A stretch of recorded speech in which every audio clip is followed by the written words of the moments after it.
Chapter 1. Shikshapatri. The only difference between a man and an animal is that a man has the rules of morality to observe, whereas animals have none. Life without morality is just brute life. Lord Swaminarayan has said, Dharma is virtuous or moral conduct. Many codes have been laid down in our Dharma Shastras regarding one's behavior and atonement of sins. The ocean of Dharma Shastras has been churned, and the quintessence of that has been given in this small pot of Shikshapatri by Shiji Maharaj. The Shikshapatri is not only a book of moral conduct, but it's the treasure from which the four principal objects of human life can be fulfilled. Lord Swaminarayan thus re-established and strengthened the bonds of Dharma. Explaining the motive and greatness of the Shikshapatri, Shiji Maharaj writes, I have compiled the Shikshapatri, the epistle of precepts, and have written therein the quintessence of all the scriptures. Hence, it is incumbent upon all of my followers to follow scrupulously the commandments of this Shikshapatri, but they should never follow the whims of their lower instincts. Therefore, one should follow the precepts laid down by Shiji Maharaj, but should never transgress them. Shiji Maharaj has granted all the boon. Those of my disciples who live in accordance with these precepts laid down will attain the four desired goals, dharma, arth, kam, and moksha on earth. Further, he declares, it should be observed with full regard, as every word of it is the personified form of my divine self. Hence, all the disciples, as a rule, should read the Shikshapatri daily.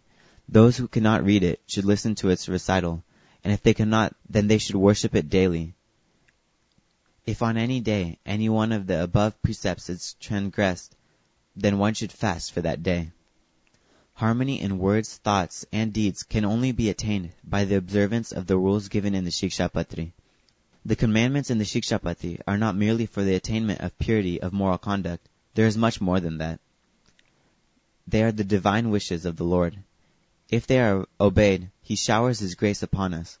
However, to obey these rules fully, one needs to be disciplined. This discipline can only be developed when we seek refuge at the feet of a Brahmanized saint. He will give us the spiritual strength to observe these ethical codes. With the force of the good deeds performed in our past births, the soul becomes free from the desires of Maya. Thus, he comes into contact of the God-realized saint, the Guru. When the aspirant firmly decides to observe the 5 basic commandments, the Guru initiates him into his fold and gives him the mantra.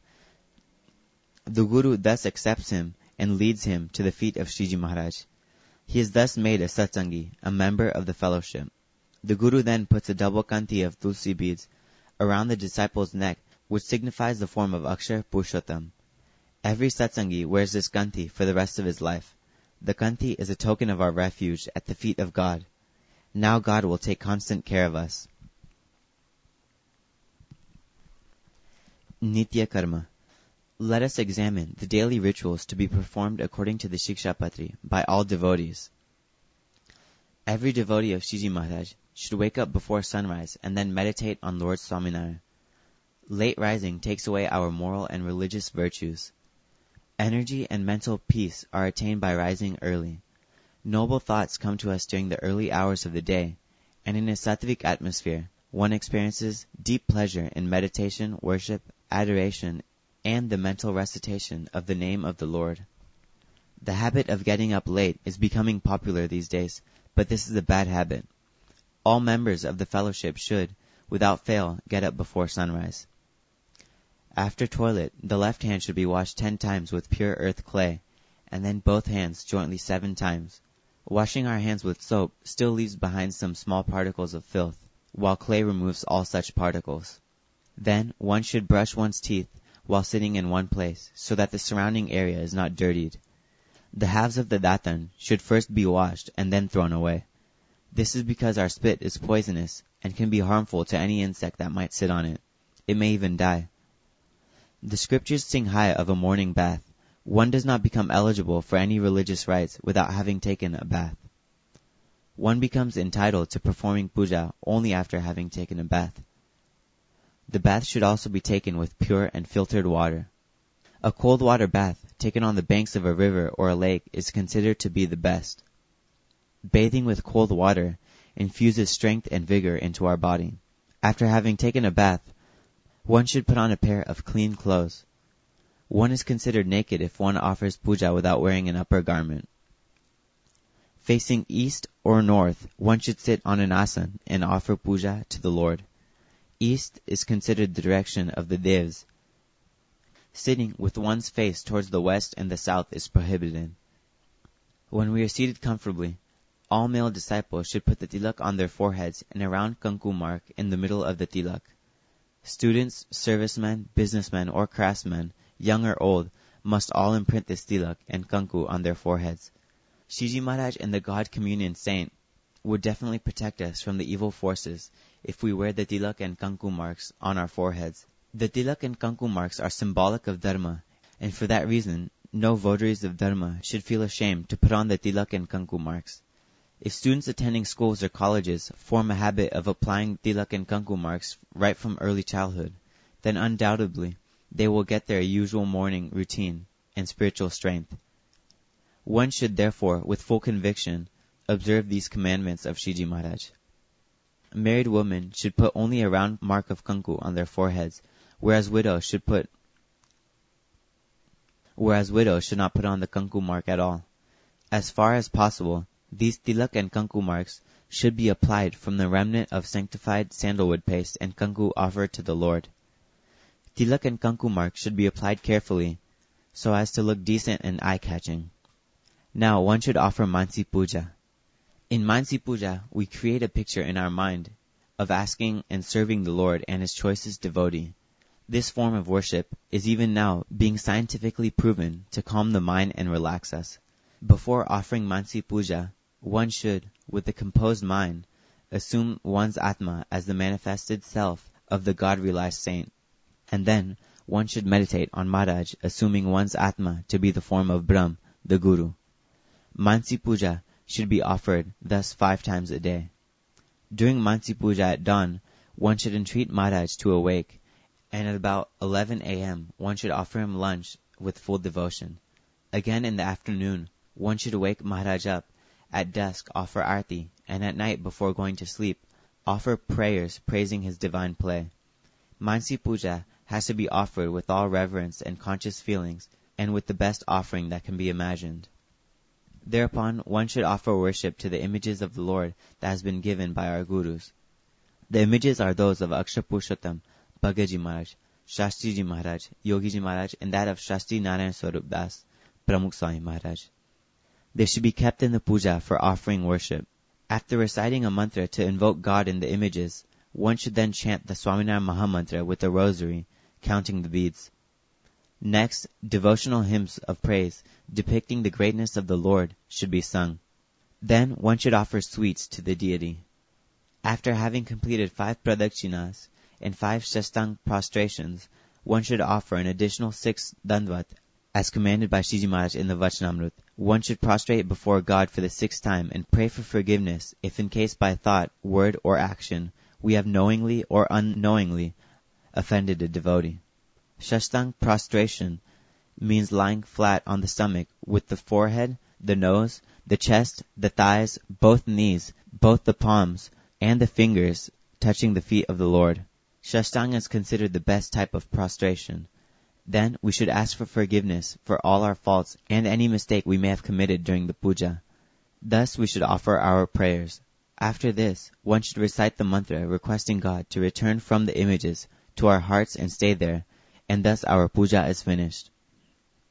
Thereafter, as commanded in the Vachanamrut by Shiji Maharaj, one should recite loudly the verses of the Shikshapatri.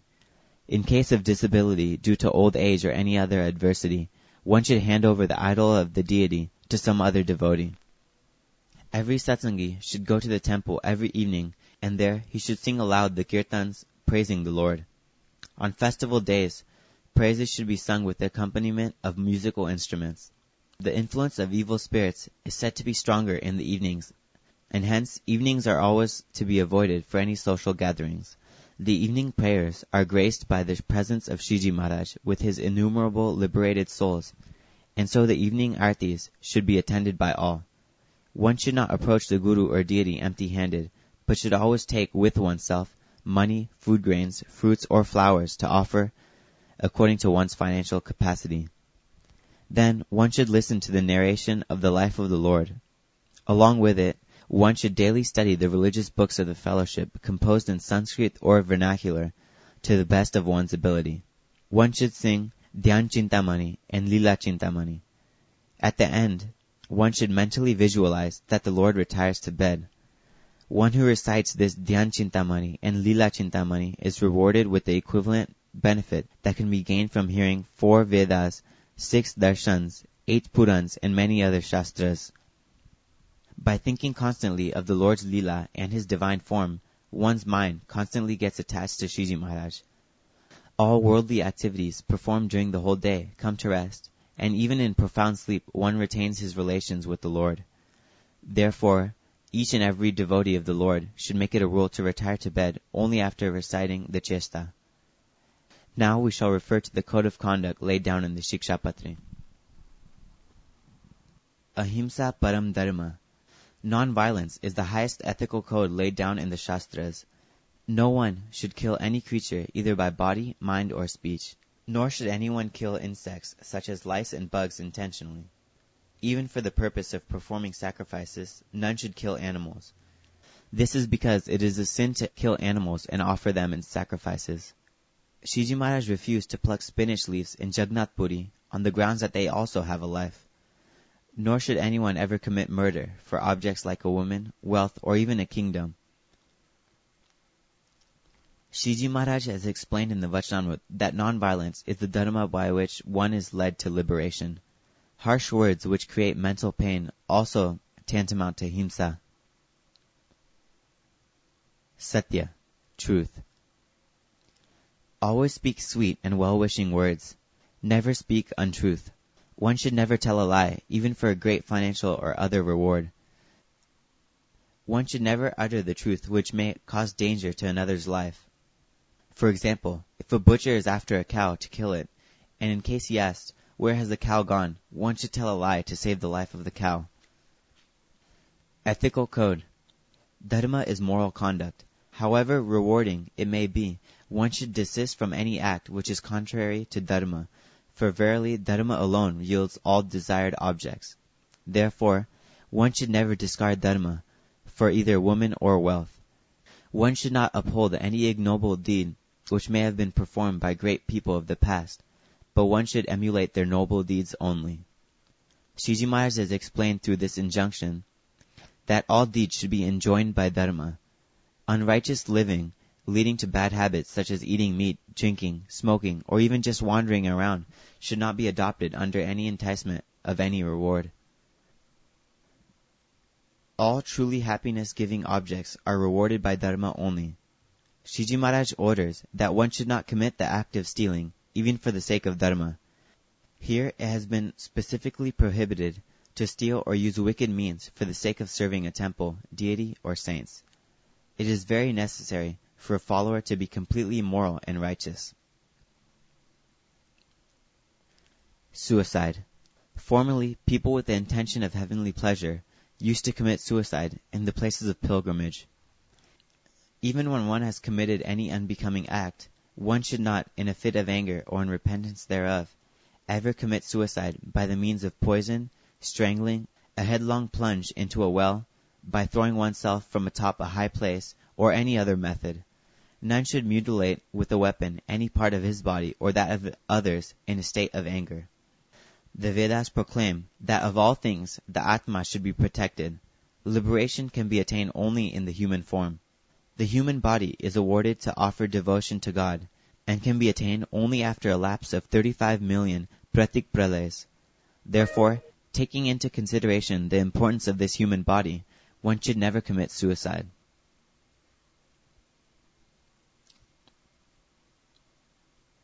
Prohibition of meat eating. One has to kill animals for eating meat. Killing is a great sin. Shiji Maharaj has recommended performance of non-violent sacrifices. So, one should never eat flesh, even in a state of great difficulty, even if it's the remnants of offerings in a sacrifice. No one should eat the offering offered to a deity to whom fresh and wine are offered. Even unclean food grains and unsieved grain flour should not be used, as they are likely to contain small insects which may be killed. Use of unfiltered water, milk, ghee, oil are as sinful as meat eating. They should all be avoided. No one should bathe with dirty water, which breeds insects. A person who drinks unfiltered water, even for a day, incurs the sin equivalent to that of a fisherman killing a fish for 6 months. The Mahabharata declares, a man who renounces wine and meat is as good a man as one who performs yajna every month. Prohibition of liquor. The drinking of liquor arouses tamasic qualities within oneself. Even if it has been offered to a deity, it should not be taken. One should not even smell it. The scriptures lay down that even if a drop of liquor falls on one's shoes, that animal whose skin has been utilized for making those shoes goes to hell. Manusmriti lists wine drinking as one of the 5 largest crimes. One should not take medicines in which are mixed liquor or meat, or which are prescribed by a doctor whose conduct is not known to us. Meat eating and wine drinking are considered a necessity in this modern age. Followers of the fellowship should never take meat or drink. Those followers going abroad for the sake of studies or for some other purpose should strictly adhere to these rules. Experience confirms that one can live in a foreign country without taking meat or drinking. So this rule must not be violated under any temptation of either social status, desirous company, or material benefit. Observance of this rule holds great importance for obtaining the grace of Shiji Maharaj. Theft. None shall steal even for a benevolent purpose. Even those who donate stolen articles go to hell, and beneficial results of the donations go to the party from whom the money was stolen. Even taking fuel or flowers without the consent of their owners is regarded as theft. Keeping stolen goods knowingly, or not returning things that are borrowed, are also regarded as various kinds of theft. No one should enter a house or shop or pass through any field by unauthorized passage or put up in a place without the owner's permission. Theft, along with drinking liquor, is considered to be one of the 5 major sins. None should therefore commit theft in any way. Addiction. Hashish, morphine, marijuana, and intoxicating things like opium, tobacco, heroin should not be taken drunk or inhaled. They stimulate the body and mind falsely. Man becomes a slave of addiction.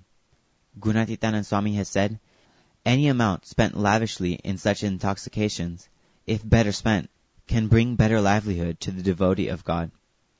Gambling, the playing of cards, betting on races, speculating are also various kinds of vices. Films and dramas must also not be seen. Yudhishthir lost the kingdom because of gambling with dice. Addiction increases our greediness and consequently ruins us. Wealth, obtained through fraudulent means, does not bring happiness. Therefore, one should keep away these vices. However, if by bad company one is lured into the indulgence of any of these habits, then it must be got rid of by satsang. One must not commit adultery. Indulgence in adultery, either by mind, speech, or body, is a vice. One should not even look at a woman with an immoral eye. Brahmacharya is the greatest virtue by which to please God. In this day and age, when men and women mix freely with one another and take an undue liberty, innumerable vices generate from such associations, which ultimately spell moral degeneration of the people involved. Therefore, the importance of the preservation of this virtue is felt the most now. Members of the fellowship should never look at women with evil thoughts and should abide by the ethical codes given. Discrimination in food habits. Shiji Maharaj has put stress on the ethical code according to the station and stage of all people. Those who transgress these tenets start eating food prepared by people of any caste, and as a result, they suffer from many diseases. None should eat or drink anything which is served by people unacceptable under the caste system, even if it may be the remnant of prasad offered to a deity. The ready-made food served in the markets, shops, and hotels is prepared from unfiltered milk, ghee, and water. Besides, it would be adulterated food and therefore should not be eaten. Onion and garlic should not be eaten, as they also provoke the mind. Scriptures uphold that purity in food habits purifies the self, and that this results in the realization of Brahm. Therefore, we can conclude that purity in food habits is very essential. Eating whatever and whenever one likes maligns one's wisdom, and thus one can never become a good devotee. One must not violate the code of Varnashram Dharma. The Brahmin shall cultivate the qualities of tranquility, self-restraint, forbearance, contentment, and other such virtues. The Kshatriyas should cultivate valor, fortitude, and other similar qualities. The Vaishyas should take to agriculture, trade, money lending, and like pursuits, and those of the Shudra class should serve the above-named 3 Varnas. One should never accept any code of behavior which is not in keeping with the stages of one's life, or one which is not based on the scriptures. Thus, for example, a Brahmin should behave only in accordance to the code of behavior prescribed for him. If he follows the code of a Kshatriya, then he is said to have followed another's dharma. If a renunciate gives up the code of his order and takes up the dharma of householders, then he is said to have accepted another's dharma. The Gita also insists on strict adherence to one's own dharma. One should never destroy the barriers of dharma, which is the protector of all. One should not follow or devote oneself to a dharma which is not in agreement with the Vedas or which is atheistic. We should not follow cults which have not been sanctioned by holy scriptures, or follow those gurus whose behavior is not in accordance with the scriptural codes. Places prescribed for the discharge of excretion. Shatanand Swami writes in Satsangi Jivan that one should not spit or discharge one's bodily excretions or filth in front of another's courtyard, government offices, or at another's place of residence. Similarly, one should not spit or eject bodily excretions near or in places like a gaushara, temples, banks of a river or ponds, roads, near crops, standing in the fields, under the shades of a tree, gardens, public parks, water reservoirs, anthills, and other such places which have been prohibited by the scriptures.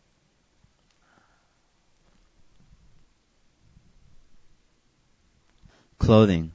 One should not put on such garments as are likely to expose any part of the body to public view. Superfine, transparent, and mini garments must not be put on. Western style of clothing should not be blindly imitated. It arouses the mind.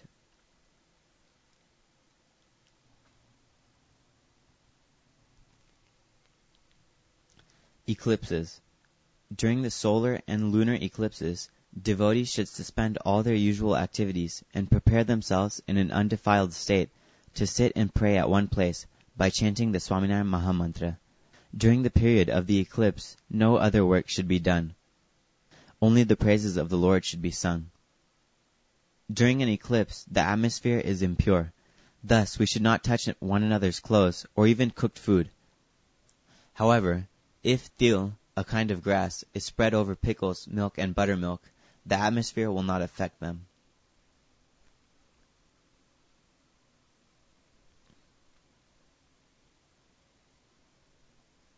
Sutak to be observed on the birth of a child.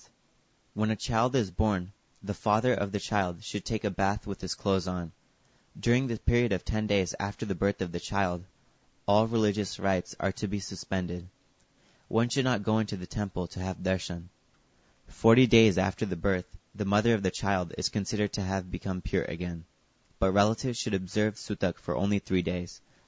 They can touch other people, but the mother of the child must not. Similarly, the sutak of a death should be observed for 10 days by close relatives and for 3 days by distant relatives.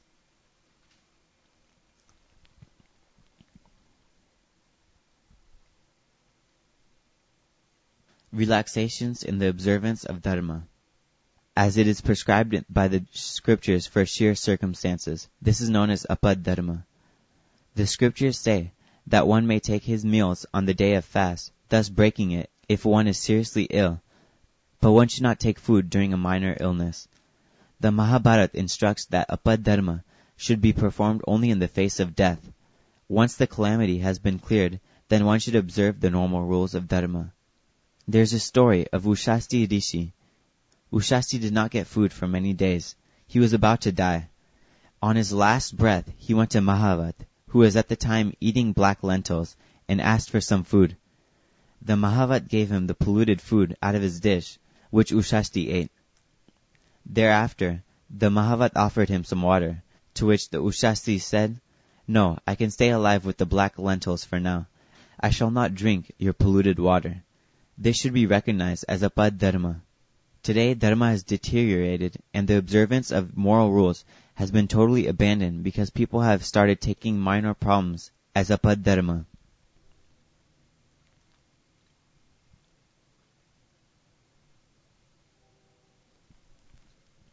Atonement. We have now seen the various ethical rules prescribed by Lord Swaminarayan. If knowingly or unknowingly any of these rules are transgressed, then for purification, rules for atonement are also given in the scriptures like Satsangi Jivan. Similarly, the words of a saint who has attained God realization are also considered as dharma. Therefore, whatever he instructs for the expiation of a sin purifies us from that sin, but it should be done with full faith.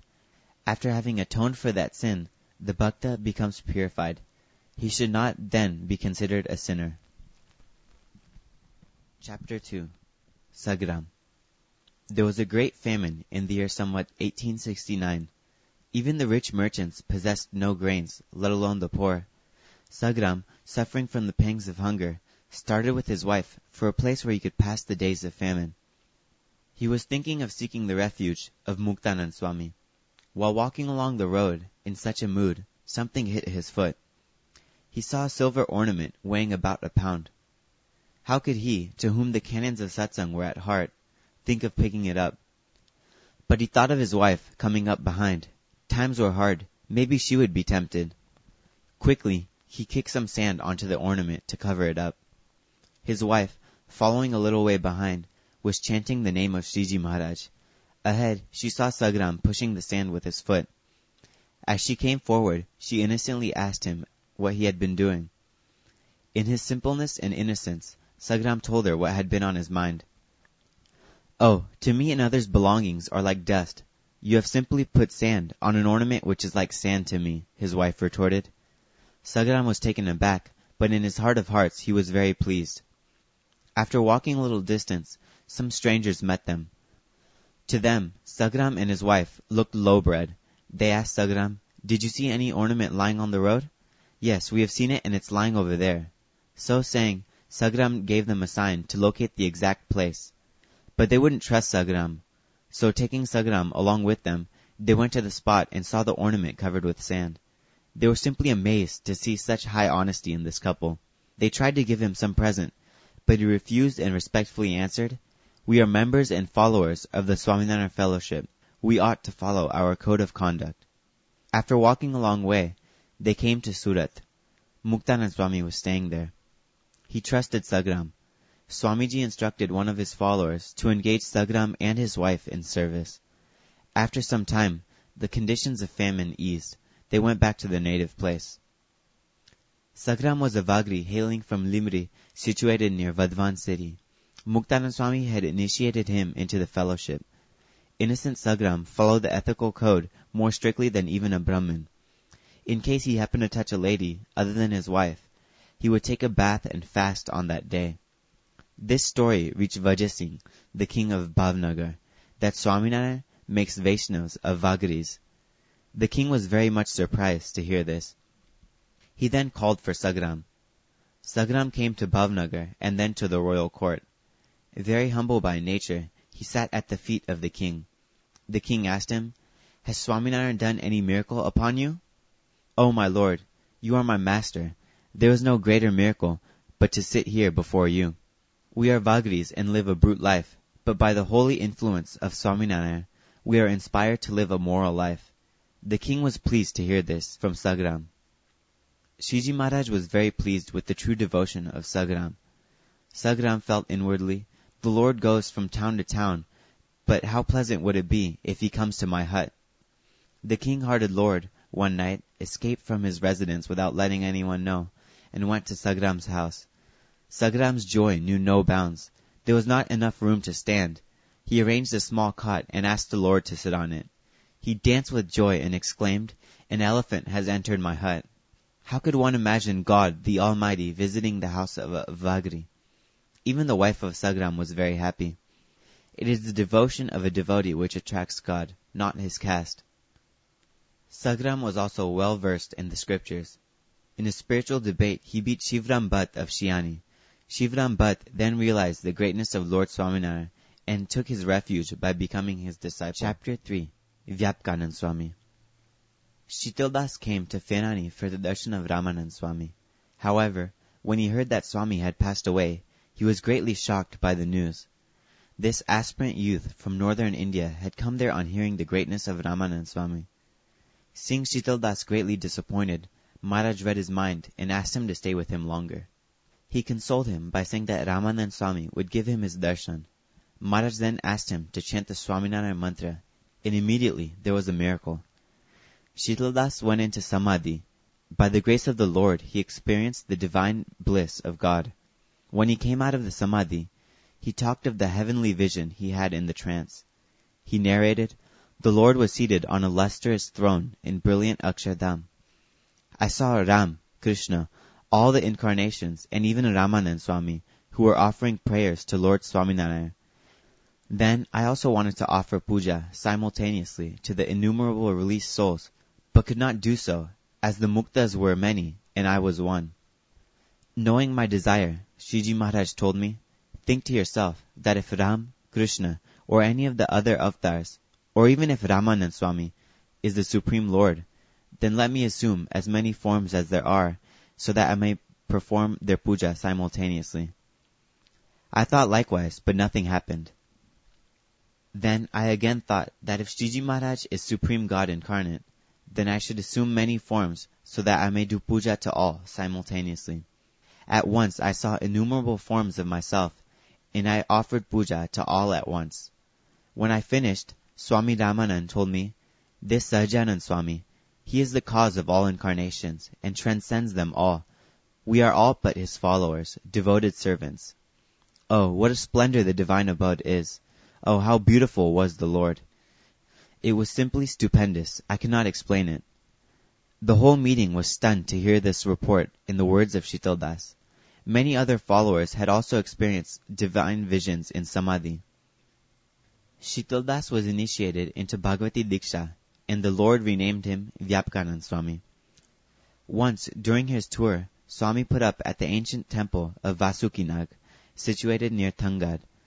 Here, the dancing idols, made of stone, were beautifully arranged in the dome of the temple. By chance, Swamiji caught a glimpse of these statues, and at once his eyes were gripped by them. Immediately, the idols began to dance. Then only he realized that all big or small injunctions prescribed by Maharaj were to be observed. He realized the correctness of the orders given by the Lord, inhibiting a sadhu from looking at the pictures or even statues of females. Once Vyapkanand Swami came to Botad at Hamir Kachar's residence, but everyone was weeping and had become grief-stricken. On questioning, the Swami came to know that the mayor of Hamir Kachar had died. The death of the mayor was unbearable to Hamir Kachar. He felt as if his own son had died. Swami felt pity for Hamir Kachar and sprinkled some water on the dead body of the mayor with the utterance of the Swaminarayan Mahamantra. Immediately, the mayor was revived. There was joy and celebrations throughout the court. Bapu Hamir Kachar threw himself at the feet of Swamiji. Then Swami went to Shiji Maharaj. Shiji Maharaj did not welcome him. Instead, he said, "Look, our Lord has come. Bring the best dishes for him." "Maharaj, but who could be your Lord?" Laughing, Maharaj said, "Vyapkanand Swami is our Lord." Vyapkanand Swami was grieved and said, "I am but your servant. For heaven's sake, don't call me so." "You have revived a dead horse, so I have called you the Lord," Maharaj said. Swami said, "I felt pity on Bapu, so one of the jeeves roaming in the sky was put into the mare. Please forgive me if I have committed any mistake." Maharaj then explained, "We are not here for reviving the dead ones. We should impart the true knowledge of Atma and Paramatma. The mare got a new life because it was my wish. But suppose the son of the king dies, and if you cannot bring him to life, then the king would put you to the gallows. Therefore, we have to simply give them divine knowledge, not show miracles." Swami was choked with emotion. He repented a lot and was forgiven by the Lord. He then went to Gadpur.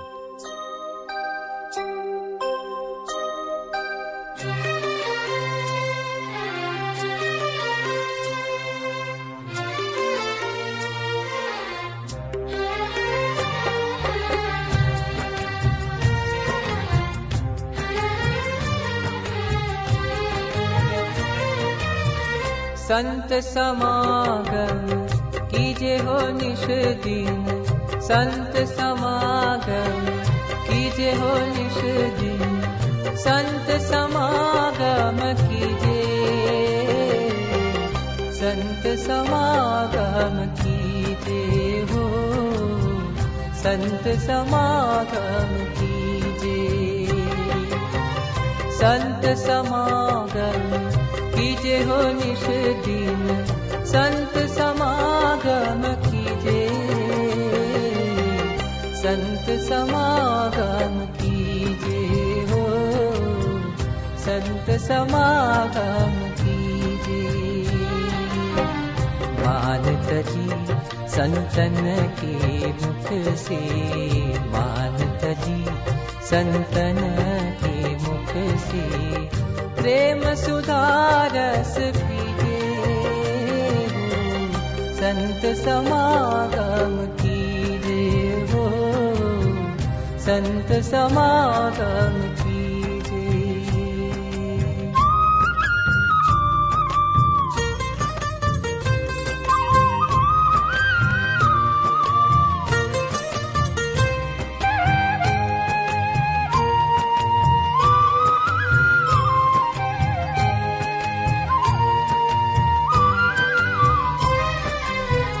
अंतर कपट met के अपना, अंतर कपट met के अपना, अंतर कपट मेट के अपना, अंतर कपट मेट के अपना, ले उनको मान दीजिए हो, ले उनको मान दीजिए, ले उनको मन दीजे हो, संत समागम कीजे हो, संत समागम कीजे।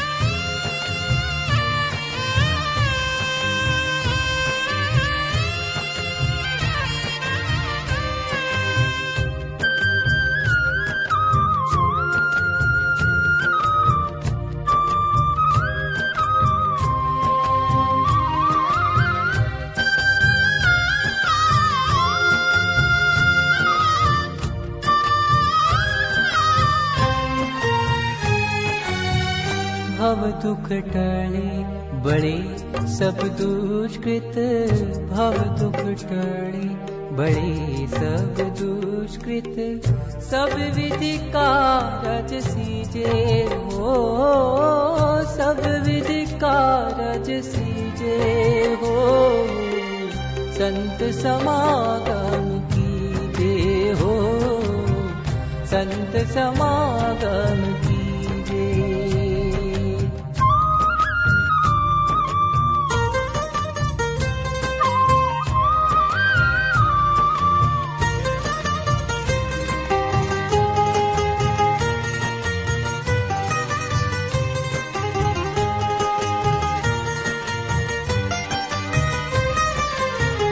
ब्रह्मानंद कहे संत की सोबत, ब्रह्मानंद कहे संत की सोबत, ब्रह्मानंद कहे संत की सोबत, ब्रह्मानंद कहे संत की सोबत, जन्म सुफल कर लीजे हो, जन्म सुफल कर लीजे, जन्म सुफल कर लीजे हो, संत समागम कीजे हो, संत समागम कीजे, संत समागम कीजे हो निश दिन, संत समागम कीजे हो निश दिन, संत समागम कीजे हो, संत समागम कीजे हो, संत समागम कीजे हो, संत समागम कीजे हो, संत समागम कीजे। कीजे हो, संत समागम कीजे हो, संत समागम कीजे हो, संत समागम कीजे हो, संत समागम कीजे।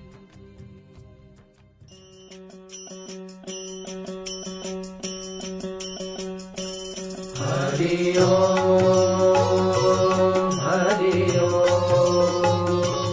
हरि ओम, हरि ओम, हरि ओम, हरि ओम, हरि ओम, हरि ओम।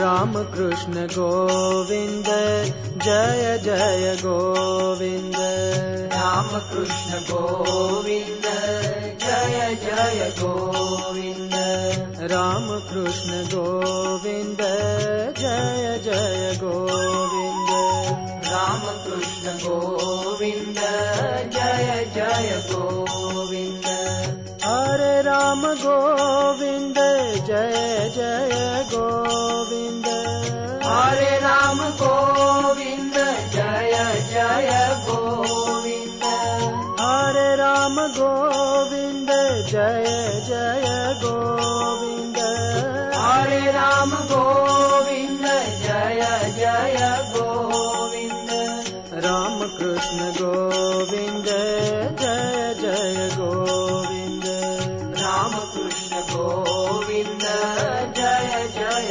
गोविंद, राम कृष्ण गोविंद जय जय गोविंद, राम कृष्ण गोविंद जय जय गोविंद।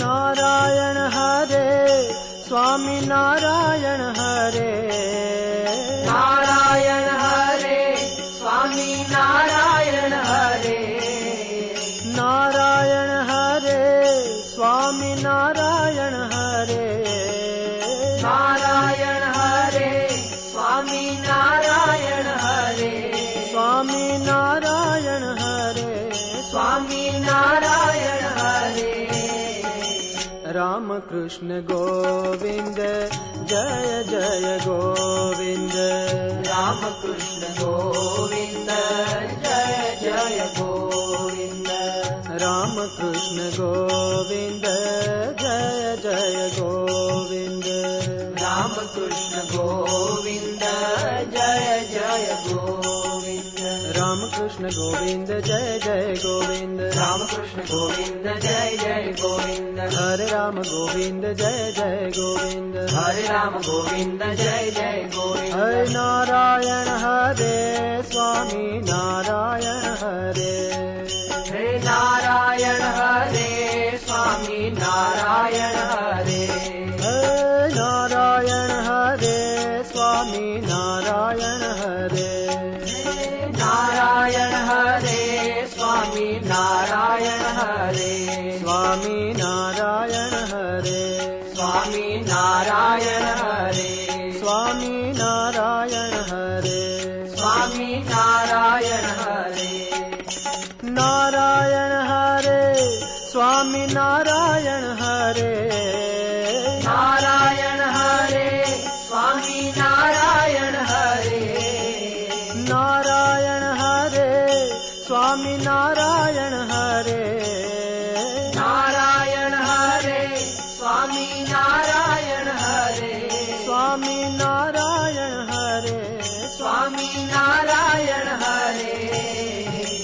राम कृष्ण गोविंद जय जय गोविंद, राम कृष्ण गोविंद जय जय गोविंद, राम कृष्ण गोविंद जय जय गोविंद, राम कृष्ण गोविंद जय जय गोविंद, कृष्ण देव हरे जय जय कृष्ण देव हरे, कृष्ण देव हरे जय जय कृष्ण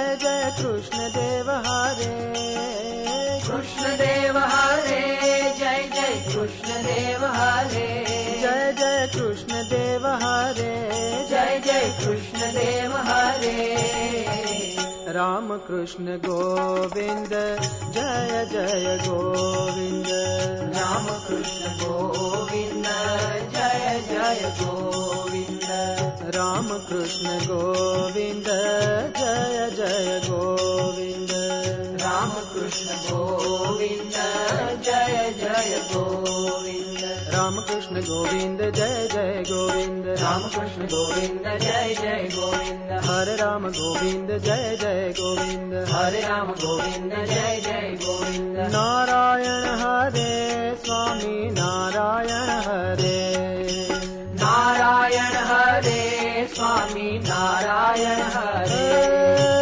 नारायण हरे स्वामी नारायण हरे नारायण हरे स्वामी नारायण हरे स्वामी नारायण हरे स्वामी नारायण हरे स्वामी नारायण हरे स्वामी नारायण हरे वासुदेव हरे जय जय वासुदेव हरे वासुदेव हरे जय जय वासुदेव हरे वासुदेव हरे जय जय वासुदेव हरे वासुदेव हरे जय जय वासुदेव हरे जय जय वासुदेव हरे जय जय वासुदेव हरे राम कृष्ण गोविंद जय जय गोविंद राम कृष्ण गोविंद जय जय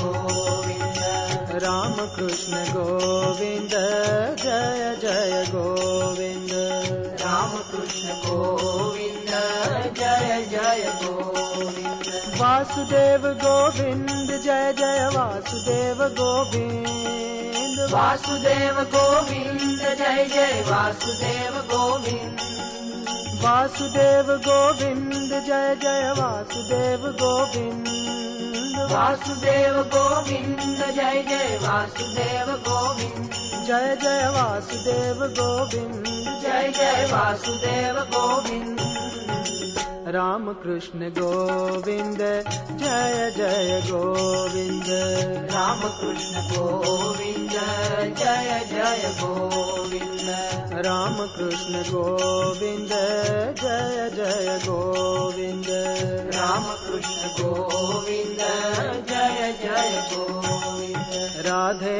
गोविंद जय राधे गोविंद राधे गोविंद जय राधे गोविंद राधे गोविंद जय राधे गोविंद राधे गोविंद जय राधे गोविंद वृंदावन चंद्र जय राधे गोविंद वृंदावन चंद्र जय राधे गोविंद वृंदावन चंद्र जय राधे गोविंद वृंदावन चंद्र जय राधे गोविंद राधे गोविंद जय राधे गोविंद राधे गोविंद जय राधे गोविंद राधे गोविंद जय राधे गोविंद राधे गोविंद जय राधे गोविंद माधव मुकुंद जय माधव मुकुंद माधव मुकुंद जय माधव मुकुंद माधव मुकुंद जय माधव मुकुंद माधव मुकुंद जय माधव मुकुंद आनंद कंद जय माधव मुकुंद आनंद कंद जय माधव मुकुंद आनंद कंद जय माधव मुकुंद आनंद कंद जय माधव मुकुंद स्वामी नारायण नारायण नारायण स्वामी नारायण नारायण नारायण स्वामी नारायण नारायण नारायण स्वामी नारायण नारायण नारायण स्वामी नारायण नारायण नारायण स्वामी नारायण नारायण नारायण स्वामी नारायण नारायण नारायण स्वामी नारायण नारायण नारायण स्वामी नारायण नारायण नारायण નારાયણ નારાયણ નારાયણ સ્વામી નારાયણ નારાયણ નારાયણ સ્વામી નારાયણ નારાયણ નારાયણ સ્વામી નારાયણ નારાયણ નારાયણ સ્વામી નારાયણ નારાયણ નારાયણ સ્વામી નારાયણ નારાયણ નારાયણ સ્વામી નારાયણ નારાયણ નારાયણ સ્વામી નારાયણ નારાયણ નારાયણ સ્વામી નારાયણ નારાયણ નારાયણ સ્વામી નારાયણ નારાયણ નારાયણ સ્વામી નારાયણ નારાયણ નારાયણ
निश्चय महात्मज्ञानित भक्ति तव एकांतिक सुखधाम मोही में तव भक्त बनो तामे कोई प्रकार दोष न रहे कोई जात को सुनियो धर्म कुमार तुम्हारो तव हरि भक्त को द्रोह कबू नहीं होय एकांतिक तव दास को विजय समागम होय नाथ निरंतर दर्श तव दासन को दास यही मांगू करी विनय हरि सदा राखियो पास हे कृपालो हे भक्तपते भक्तवत्सल सुनो बात दया सिंधु स्तवन करी मांगू वस्तु सार सहजानंद महाराज के सब सत्संगी सुजान ताको है दृढ़ वर्तनो शिक्षा पत्री प्रमाण सौ पत्री में अति बड़े नियम एकादश जोय ताकि विक्ति करत हूँ सुनियो सब चित प्रोय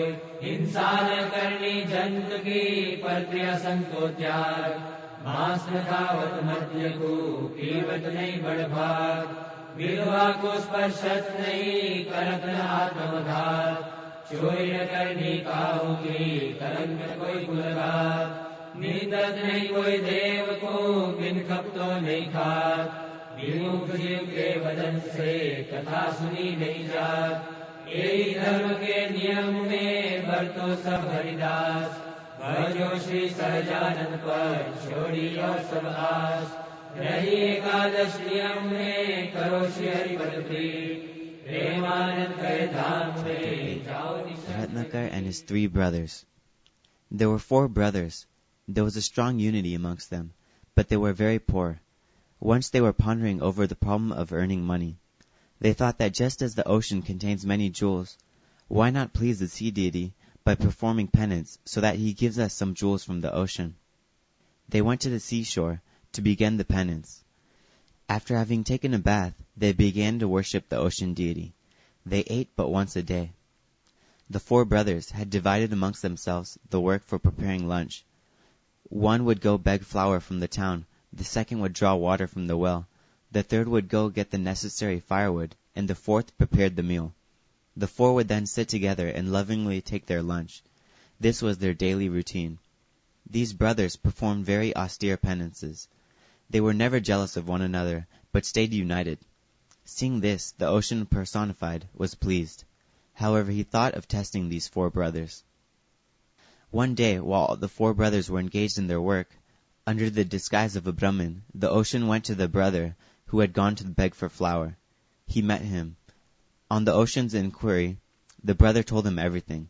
During this, the Brahmin interrupted, "I have just come from your brother. You are striving so hard, but your brother is speaking ill of you."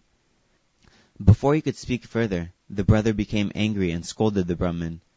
"My brother would never speak such words." The Brahmin returned with a sad face. He visited the rest of the 3 brothers and told them as above, but got the same reply from each. The ocean deity was now sure of their unity. He thought, even if I give them the money, they won't fight amongst themselves, and they will not waste it. He appeared before them in his personified form and rewarded them with a handful of precious jewels. We all know union is strength. Even Sadguru Muktanand Swami has said in a hymn, "Thai ek man Prabhu ne bhajiye." The Lord is pleased only if we observe unity and do not speak ill of anybody. Yogiji Maharaj also taught us to keep unity and brotherhood. Chapter 9. Devji Bhakta of Nainpur. Kripanand Swami and Gunatitanand Swami, during their tours, went to the house of Devji Bai at Nainpur. He was a staunch devotee of the Lord. He welcomed the saints and arranged for their boarding. Devji Bai offered the saints food, but they refused to take anything, so he sat before them to hear their talks on the divine play and greatness of the Lord. This went on till 12 midnight. Then Devji Bai said, "Swami, you have come by walking and must be tired. Please take rest and retire to bed." So saying, he started for his farm. The saints inquired, "When will you go to bed?" "Swamiji, I will have to stroll around my farm and will chant the Swaminarayan mantra, moving the rosary 200 times. On my wishing, sleep will appear personified before me, and I will welcome her," replied Devji Bai politely. The saints were simply amazed to hear this. Devji Bai was a Kantik, first-rank devotee of the Lord. Once the Lord was telling the rosary. Surakacha casually asked, "My Lord, we are chanting your name while turning the rosary, but whose name do you chant?" "Oh, I chant the name of my devotee," replied the Lord. "Which bhakta?" Surakacha began to recall the names of various bhaktas one by one. Hearing the names, the Lord said, "It is true that these are all my devotees, but they are not so devout as to have a complete place in my heart." So saying, Shiji Maharaj remembered Devji Bai and turned the beads of the rosary. Such was Devji Bhakta's devotion to Shiji Maharaj. His wife was also a staunch devotee. They had a son. The son used to have divine vision of Shiji Maharaj constantly. Such was his spiritual state. When he grew up, various offers for his hand in marriage started coming up. His parents worried that if they got him married, he would lose the divine bliss and constant darshan of the Lord. Meanwhile, with the Lord's wish, the boy died at a premature age. His parents were very happy that Maharaj kept their son in his divine service. However, relatives started to come to express their condolences. So Devji Bhai asked his wife, "Our relatives will pester us by coming and crying here, so let us do one thing. I will go to the farm, and you take this tin of ghee and go to our Lord at Gadpur. Present this ghee at his feet, and wish my Jaiswarner to him." The lady carrying the tin over her head reached Gadpur. The Lord, seated on the veranda of the darbar, was taking his lunch. Putting down the tin, she bowed to Maharaj. Shiji Maharaj recognized her and asked, "Is Patel happy or not?" "My lord, Patel was happy so far, but now he is happier," replied the lady. Shiji Maharaj knew everything, but to let the others know, he inquired as to what had happened. The lady retold the incident fully. Laduba, Jivuba, and Harjit Thakur were all standing there. Maharaj told everybody, "See the wisdom of the devotee Devji Bhakta. He became pleased at the passing away of his young son. Whereas here, 5-year-old Hiruba has died and everyone is overpowered with grief. They have stopped preparing food even for me. Haruba was his mother in the previous birth. She had in her mind a desire to prepare sweet dishes for me. So she took birth in this darbar and passed away after offering me milk and fried puris." On hearing this, the sorrow of Laduba and Jivuba disappeared. Reverence for this lady surged up in their hearts. Chapter 10. Guru Shishya. Guru. He is a guru who dispels darkness, spiritual ignorance, and gives the light of knowledge. All jivs are enveloped in the darkness of Maya. Maya creates the sense of I and mine. He is a guru who is never bound by Maya. Shiji Maharaj says, "The guru is Brahm." During the Pushpadol Utsav at Sarangpur, Shiji Maharaj started singing a poem composed by Kabir, Sadguru Khele Vasant, and asked the saints, "Who is that Sadguru?" "That Sadguru is you," replied the saints. At that moment, the Lord touched the chest of Gunatitanand Swami with his stick and said, "That Guru is Gunatitanand Swami, in whom I reside. He who is beyond the 3 guns, Sattva, Rajas, Tamas, and who has attained the Brahm consciousness, and is Satpurush, and a Guru." The Guru is the medium through which one can reach Shiji Maharaj. It is the Guru who purifies the jiv, Brahmanizes him, and offers him at the service of the Lord. The Bhagavad Puran also advises the aspirant to approach the Guru who is engrossed in Parabrahm Paramatma, and who is well versed in the Shastras. Also, it is said, "Guru Govind dono khare, kisko lagu paye, Balihari Guru Dev ki, jine Govind diyo bataye." The Katha proclaims, "Arise, awake, approach the feet of the Master and know thyself." Mur Akshay Brahm is one and only Guru. He always manifests on the earth. He is very rare, not to be found easily. He is the one and only Guru. After Gunatitanand Swami, Bhagaji Maharaj, Shastri Maharaj, and Yogiji Maharaj were pure receptacles to receive Shiji Maharaj in them. They were true Gurus, one after another. At present, Shiji Maharaj totally dwells in Brahm Swarup Shri Narayan Swarup Dasji, and thus he is the true Guru. Total refuge sought at his feet Brahmanizes the seeker, who can then serve the lotus feet of Shiji Maharaj. The Guru is an ideal for the disciple to perfect Upasana and Bhakti. The disciple attains divinity only if the ideal is perfect. He who is perfect in tenets such as Nishkam, Nirlobh, Nisvad, Nirman, and Nisne, and who worships the Lord, is a true Guru. The Guru's eligibility can be based on the following factors: the elevated status of his own Guru, his own behavior, and the character and conduct of his present disciples. Rishabdev Ji says in the Bhagavad, "One is not fit to be called a Guru if he does not relieve the soul from the cycle of births and deaths." Only the Paramekantik Satpurush is eligible to be accepted as one's Guru because he fully possesses the attributes of Vairagya, Bhakti, which he offers to Brahm and Parabrahm.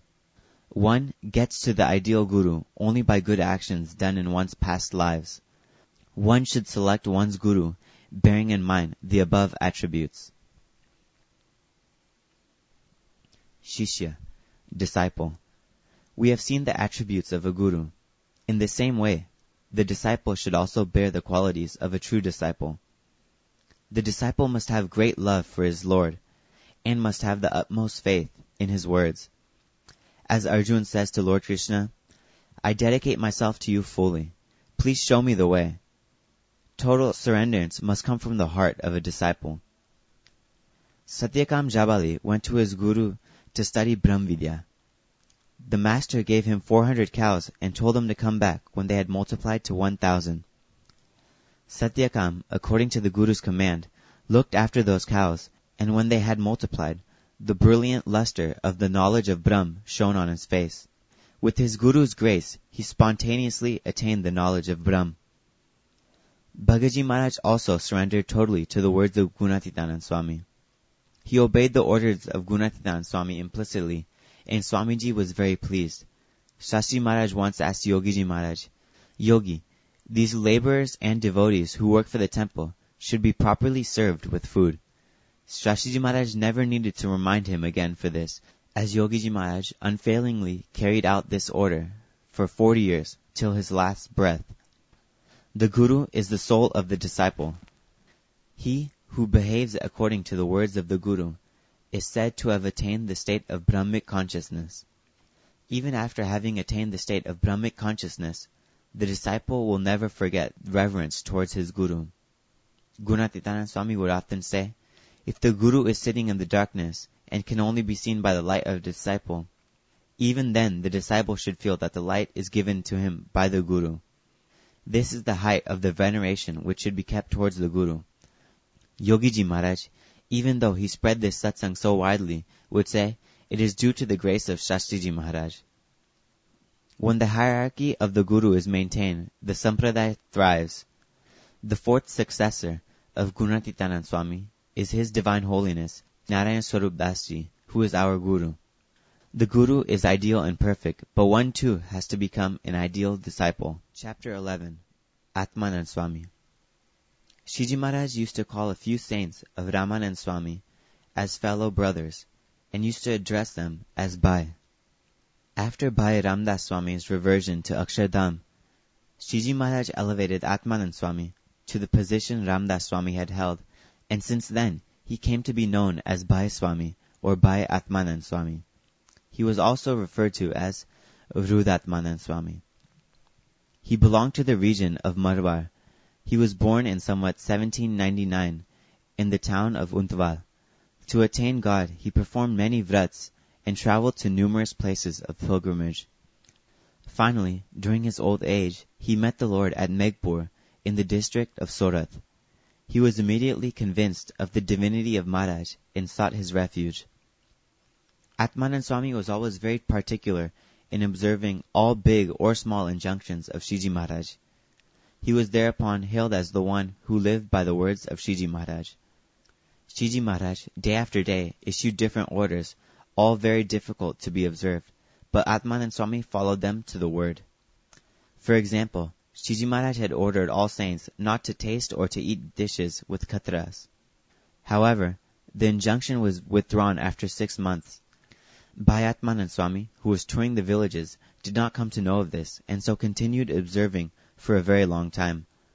Later on, when he met Shiji Maharaj, he was told of the withdrawal of the order, and only then discontinued the observance.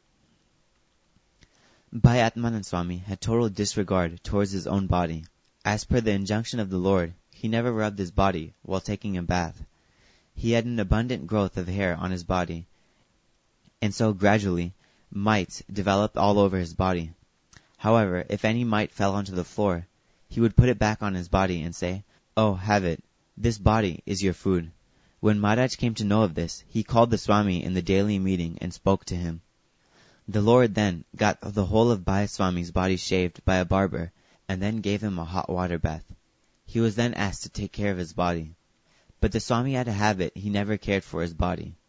Once scabs had developed all over his body, and he was going to another town. Gunatitanand Swami was going along with him. A bullock cart was hired, but after a short distance, the cartman refused to go such a long distance. So Swami told him, "Let me today really behave as Atmanand Swami," and he started walking. Quickly, the boils caught Quickly, the boils began to burst one by one. Pus passed from them. Afterwards, at the next town, Gunatinath Swami cleansed all of the pus carefully and bathed him. Seeing this condition of his, Shiji Maharaj often used to show his grace upon him and give him a garland or sweet meals. Later, Bhayatmanand Swami stayed at Dholera at the Lord's command. He was over 100 years now, and a new set of teeth had grown in.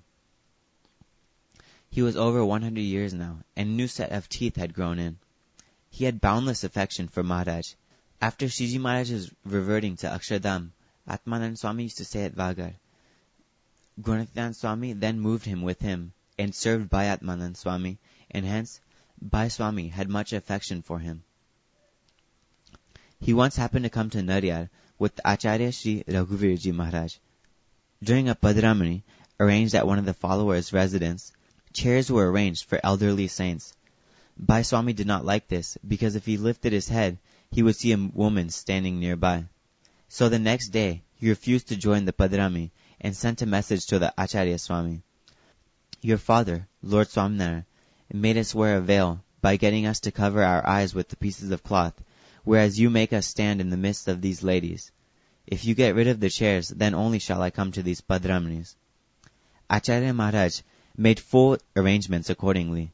Bhai Swami had such a strong determination in the observance of these dharmas.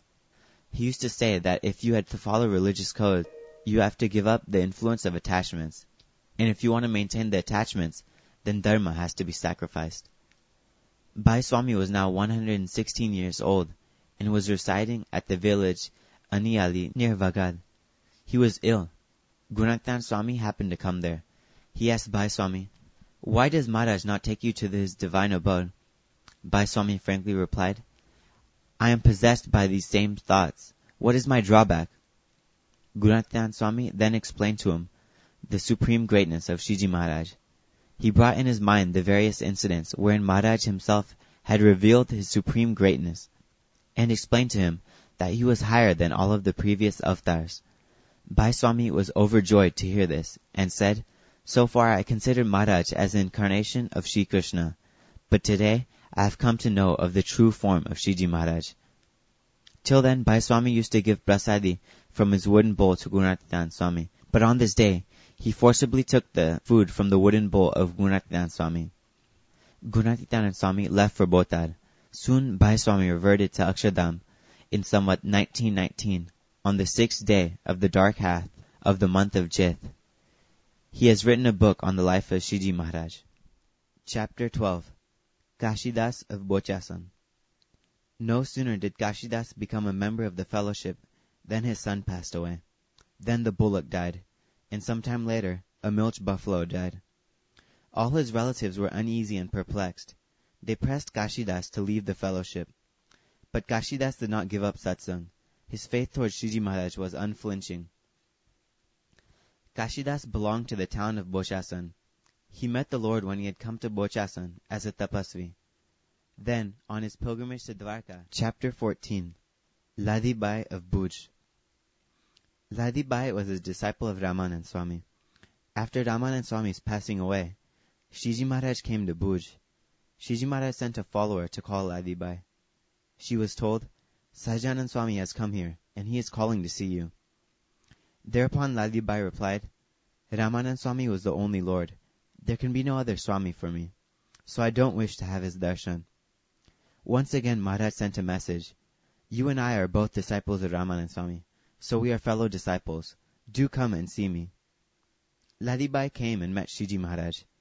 After the meeting, while returning home, she went to the temple of Raghunathji. She went to have darshan of the idols.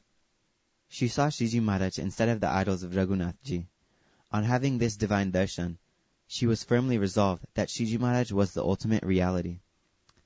As Shiji Maharaj was a disciple of Ramanand Swami, Ladibai used to call him Bhai. Once, Ladibai invited Shiji Maharaj for lunch.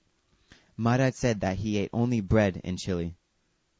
Ladibai laid low a wooden table and arranged a seat for Maharaj to sit on. She herself served bread and a ball of chilies. Some time later, she brought shiro and fried cakes made of wheat flour, and removed the former millet bread and balls of chili. Shiji Maharaj affectionately began to eat Shido and cakes. Ladibai sat in front of the Lord with folded hands. Shiji Maharaj glanced at her, and she went into a trance. Shiji Maharaj was seated on a divine throne in Akshardham, the eternal abode. Innumerable released souls surrounding Shiji Maharaj were standing in his service. Even Ramanand Swami was in the Lord's service. Seeing this, Ladibai was surprised, whereupon Ramanand Swami rebuked, "Why do you address Shiji Maharaj impolitely? He who dines at your house is sitting in this divine throne. He is the ultimate reality, Purna Purushottam Narayana, the final cause of all incarnations." Explain this to Sundarji Sutar and Gangaram the wrestler as well. With another glance, Shiji Maharaj awakened Ladibai. She came out of the trance. Before she could regain full consciousness, Maharaj demanded, "Please give me some Shido." Ladibai, with great pleasure, served Shido to Shiji Maharaj. Later on, she narrated the full story of the trance to all of the devotees and explained the supremacy of Shiji Maharaj. Ladibai had firmly decided to follow whatever order Shiji Maharaj gave. To test her conviction in his lordship, Shiji Maharaj once asked her, "Ladibai, put on a dress like a married woman and make a round kumkum mark on your forehead. Pass through the center of the town with a pot full of water on your head and bring it here." Though Ladibai was a widow and could not put on the dress of a married woman, she put on such clothes and carried the pot of water. Seeing this, somebody asked, "Ladi, whom have you married?" Ladibai, in full excitement, replied, "Lord Swaminarayan." She came to Shiji Maharaj, passing through the midst of the market area. Shiji Maharaj was extremely pleased and blessed her. She came to Gadpur and attended the holy festival. At this time, Zamkuba of Udaipur had also come there to devote the rest of her life in the service of God. Shiji Maharaj, giving her white clothes, renamed her Mataji. Shiji Maharaj sent Mataji to Bhuj with the recommendation on Ladibai. They both used to devote their time in service to Lord Swaminarayan. Ladibai wished to leave the world and stay in Akshardham, the eternal abode. Mataji also got ready to accompany her. So Ladibai told her, "You leave the body first, and I shall follow you." And it happened so. Chanting the name of Shiji Maharaj, Mataji passed away to Akshardham, and just following her, Ladibai, in the presence of all, passed away. Chapter 15. Dubli Bhat. "Oh, welcome, Bhatji." So saying, Shiji Maharaj accorded the reception to Dubli Bhat. The assembly of devotees was stunned. The meeting was full of darbars, who had big turbans and plump, elegant mustaches. A collection of funds for the Gadpur Mandir was going on. Everybody was donating as per their capacity. Then entered Bhatji into the middle. Shiji Maharaj accorded him a welcome, and people in the middle gave him way. Dubli Bhat was old and slim. Clothed in worn-out clothes, and trembling, he came to Shiji Maharaj. He prostrated at the feet of Maharaj. Shiji Maharaj, holding his hand, raised him up. With mixed feelings of rejoicing, Bhatji, hesitating, took off his turban. He untied the knot from one end of the tattered turban and put 1 paise, 1/100th part of a rupee, at the feet of Shiji Maharaj. In the same way, he untied 12 more knots and put 13 paise at the feet of Shiji Maharaj. "O my lord, I offer you this, my humble donation, at the feet of Gopinath." Bhatji was choked with emotion as he requested Shiji Maharaj to accept his donation. Seeing the love of this devotee, Shiji Maharaj was extremely pleased and loudly called out, "Glory to Gopinath Maharaj." The darbars enthusiastically took up the gauntlet, but later began to stare at one another. Everyone experienced some surprise. However, Surakacha could not stop himself from asking, "O Lord, what was this triumphant call for?" "The collection for the Gadpur Mandir is over," Maharaj replied. "But what has this Bhatji given?" 13 paise. Shiji Maharaj raised his hand and showed the donation to everyone. "But this is the amount sufficient for the temple to be completed." Sajanand Swami, clarifying his position, said, "You are all people with means.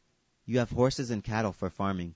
Some of you have donated 1,000 rupees, and some of you have given 2,000 rupees, but none of you have given your everything. This devotee of mine does not possess either a house in a town or a piece of land to farm. He earns his livelihood by performing religious rites for people. Whatever little he has collected has been offered at my feet. When followers with such dedication offer their all, I feel that the work of the temple is over. This Dubli Bhatt was staying at Mota Bokarwala. He was living on alms received from the host of the local place. His real name was Ranchodji Maharaj, but he was known as Dubli Bhatt because he was very weak, both bodily and financially. But he had sought unflinching refuge at the feet of Maharaj. He once happened to go to the house of his daughter's father-in-law. Next morning, after taking a bath, as per his regular custom, he sat for Mansi Puja in front of the idol of Shiji Maharaj. However, his relative was under the influence of some evil company. So, in the form of a jest, he took away the idol and replaced it with a shoe. When Bhattji came out of contemplation, he saw the shoe and not the idol. He spoke, "Who is so blind as to place a shoe in the place of the idol?" And immediately the father-in-law became blind. Everybody came to know of the reality of Bhattji's devotion. Once, Shiji Maharaj, in a pleasant mood, gave him a golden ring and a wristlet in the form of a gift. Chapter 16. Vrat and Utsav. Religious observances and festivals. Ancient seers have laid down specific vows and days of festivals to be observed, so that happiness can be attained here and hereafter, from our life full of duels, like happiness and misery. Mankind is fond of festivals. Though Vrat, Parva, and Utsav differ from one another, there is a great similarity between them. Shiji Maharaj highly encouraged the Indian tradition of festivals. Joyously, he celebrated these festivals and sanctified these Vrat, Parva, and Utsav by his association. In those days, the significance of festivals had been forgotten, and they meant only a fair where people got together and dispersed after merriment. Immoral behavior was seen during the Holi festival. Vows were practiced with blind faith. Shiji Maharaj gave a new orientation to these observances and festivals. He renamed them as samayas, assemblies of followers. He gave prime importance to the darshan of deities, darshan of his own self, as well as that of followers, their holy associations, and their discourses. He turned them into divine gatherings, free from the three guns, sattva, rajas, and tamas. Sadguru Nishkuranand Swami has thus advised us in his work, Jem anya lok thai bela, tem samaj sho ma e mela. Don't understand samayos for fairs, wherein great numbers of people gather together for merriment. Fairs are not samayas. Panjane ajane, je jan karshe Mahaprabhu na darshan, vari sunshe lila charitra, te nar thashe nischay pavitra. If knowingly or unknowingly anyone has the darshan or hears the divine stories of our Mahaprabhu, he will no doubt be freed from all sins. Shiji Maharaj performed sacrifices, yagnas, on a large scale. Thousands of Brahmins were served food. During Hari Jayanti, Janmashtami, and on many other festival days, thousands of followers were called. The motive behind these gatherings has been brought out in the Vachnamrut, section Pratham number 3. We perform these great Vishnu yagnas and celebrate Janmashtami, Ekadashi, and other festivals year after year. During these congregations, sadhus, brahmacharis, and satsangis meet together. Even if a sinful man happens to remember this on his deathbed, he will attain the divine Akshardham. Shiji Maharaj has arranged these congregations so that devotees are enabled to remember his divine form. Discourses during such functions consolidate our beliefs. In these congregations, we listen to mold ourselves to adjust our living in a mass gathering, irrespective whether facilities are provided or not. Devotees rejoice and are delighted on meeting one another. During the birthday celebrations, either of the Lord himself or of his devotees, our mind gets purified with the memory and singing of their divine sports. Now we shall see the different motives of Vrat, Parva, and Utsav. Vrat. Sattva is dominant in Vrats, religious observances. The other two guns are subordinate. Observance of vows is for the achieving of spiritual strength and purifying the Atma. One who undertakes religious observances, as prescribed by the scriptures, becomes happy in this world and attains the dham of demigods after death. But the vows performed without any worldly desire and with the single motive of attaining the divine bliss bring moksha, service at the feet of the Lord. Vrat in general denotes fasting. Not only the dissolution of bodily diseases is brought about by fasting, but it also nourishes the Atma with spiritual strength. The Shastras prescribe a number of vrats. Harijanti and Ekadashi are to be observed on specific days. There are also vows such as Chandrayana for the eradication of sin. There are also other vows to be observed in Adhik Mas. Parva. Rajas dominates in Parva. Parva are observed in the temples. It comes at some definite time. The birthday celebrations of God and his ekantik devotee are considered a Parva. Eclipses, Sankratik, bathing in a holy river, and Kumbh Mela are all Parva. Vows can be observed even by the single men, whereas generally, in a Parva, many people get together. They rejoice as they come in contact with one another. Utsav. Utsav is a common word for vrats and parvas. These are public festivals, similar to fairs. Hori, Dasera are public festivals with tamasic qualities predominating in them. Millions of people get together.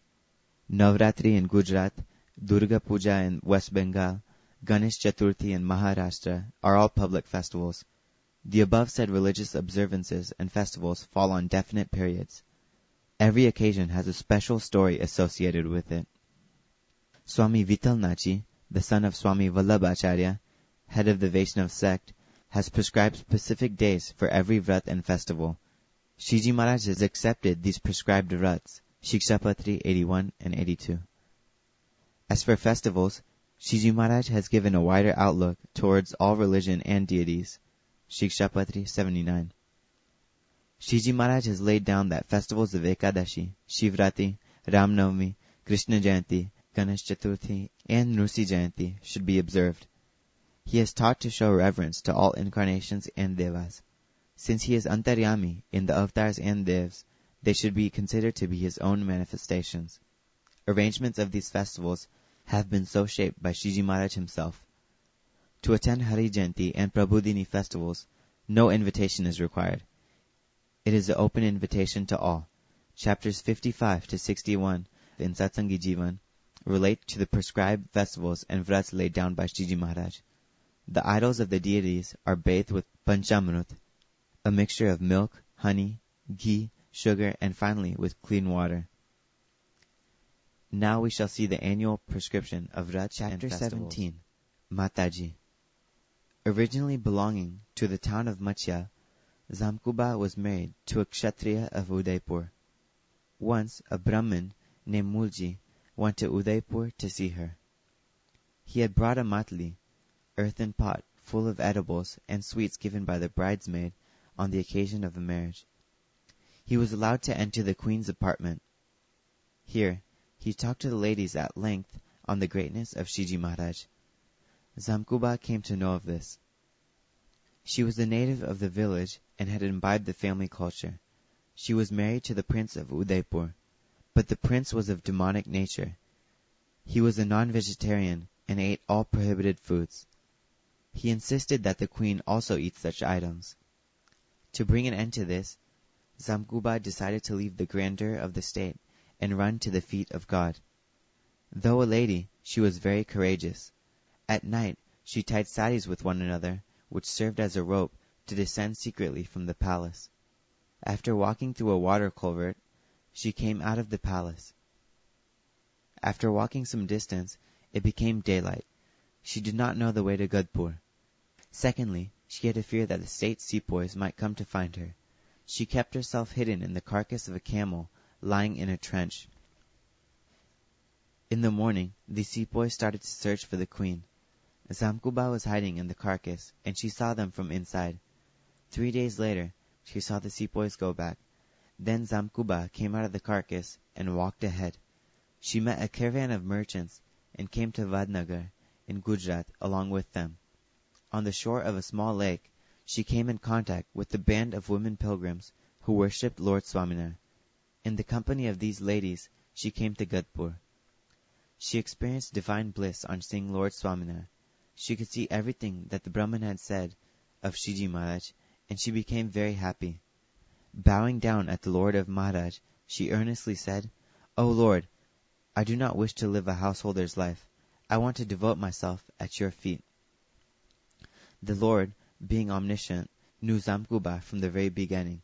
He was extremely pleased with her faith and devotion. Shiji Maharaj accepted her as his disciple. Though she was a Kshatriya, she was very humble and had a strong urge for liberation. Jivubai did not know her. Consequently, she assigned her the work of collecting cow dung and cleaning the cow pens. She gave her rotlo for meals. Zamkuba even fetched the water for Maharaj and the saints.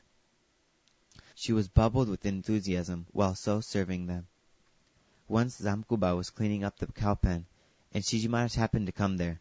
Shiji Maharaj called Jivubai and asked her, "Do you know who this lady is?" "No, Maharaj. She had many servants at her palace. She has left her kingdom for the sake of offering devotion to God.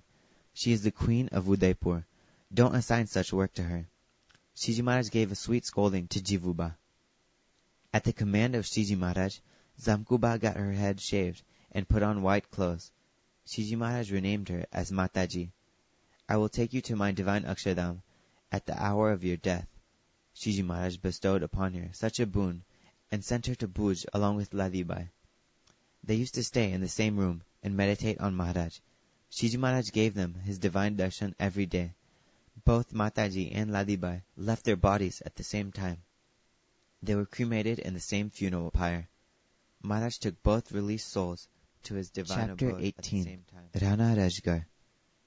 Golida is a village in Saurashtra. 4 Brahmins named Bhim, Vasram, Raghav, and Rana lived there. They belonged to the caste of Rajgar Brahmins. Their father had travelled from Jagannath Puri to Dwarka by prostrating all the way there. Ramanand Swami once happened to come to this town. Ultimate redemption cannot be attained without the contact of God in human manifestation, explained Ramanand Swami. They questioned, how could there be God in the personal form in this Kalyug? Your sons will be fortunate enough to come into contact with God. After quite a long time, Shiji Maharaj, while touring Sardar, came to Golida.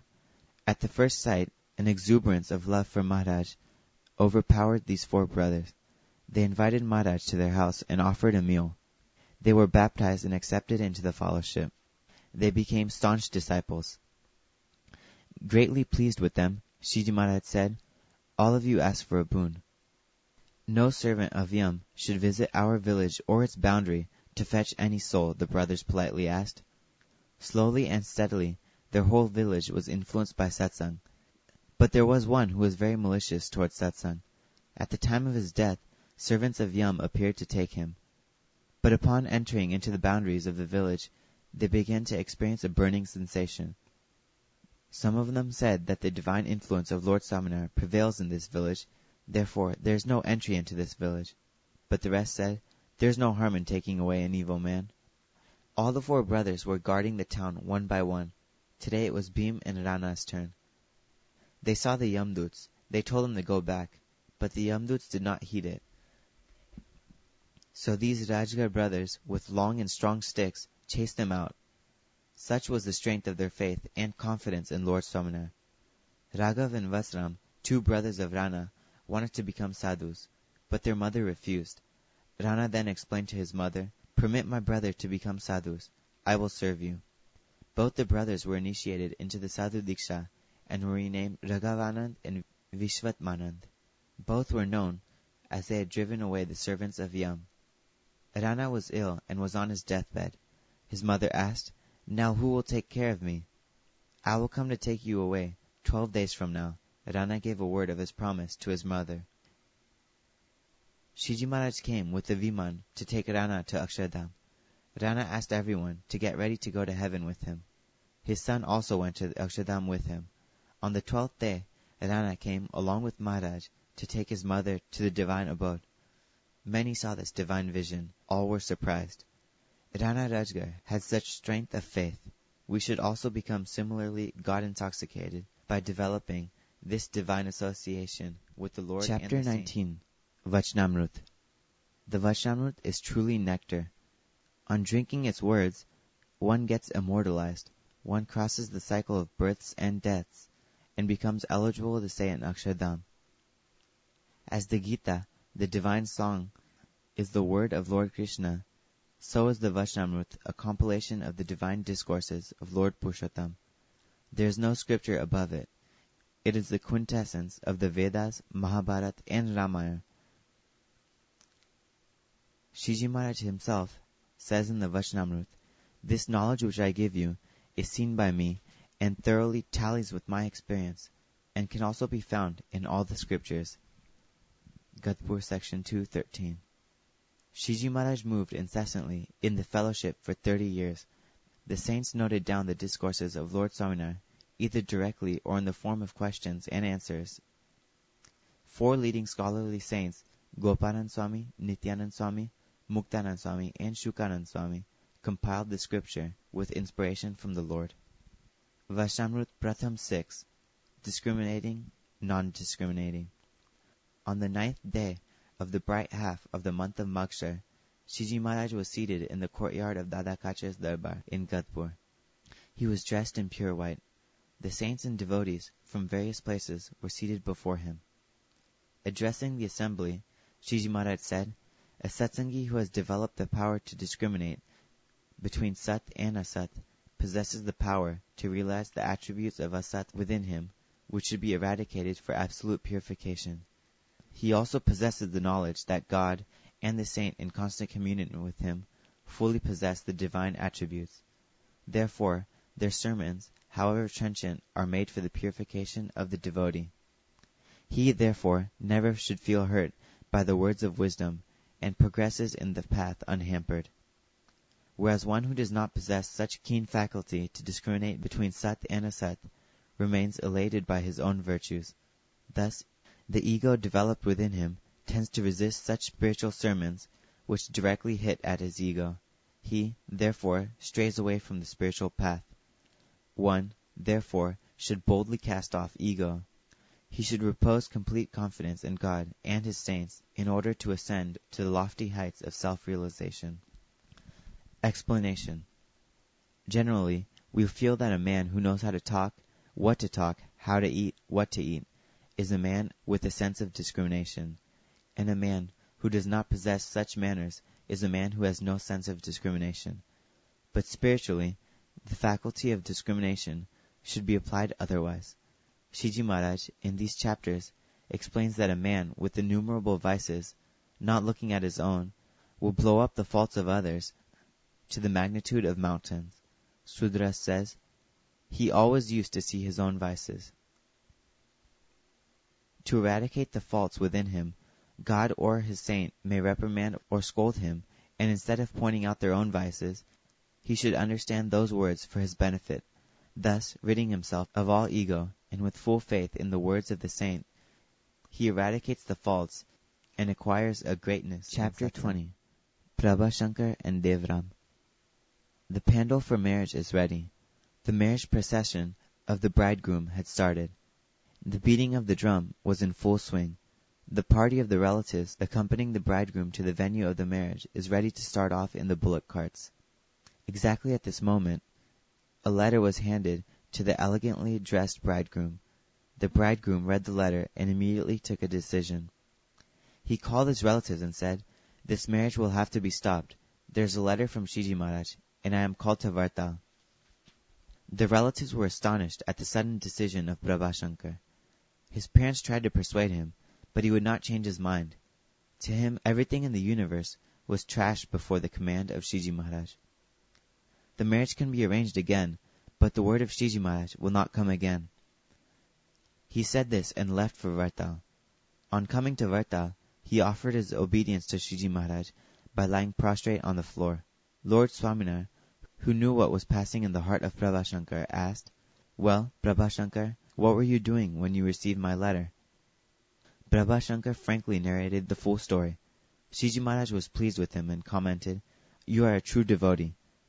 Prabhashankar belonged to the town of Piplav. From his very childhood, he used to remain absorbed in the devotion of the Lord. He observed the ethical codes firmly. As a firm addict, he listened to the religious discourses daily. The same thing was repeated when Shiji Maharaj performed a great sacrifice in Dabar in somewhat 1866. Prabhashankar's marriage was about to be celebrated when an invitation letter from Maharaj was received by him. He was invited to attend the auspicious occasion of the sacrifice at Dabar. Again he got ready to go. Parents tried much to persuade him, but he said, "Dear father, the marriage can be arranged next year, but Shiji Maharaj is not going to perform such a sacrifice again at Dabar." Devrambai of Bhuj was also such a devotee of very high understanding. When his wife passed away, all of his relatives mourned, but Devrambai was not a man to mourn. To him everything except Shiji Maharaj was mythical. He had an unfaltered love and devotion towards Shiji Maharaj.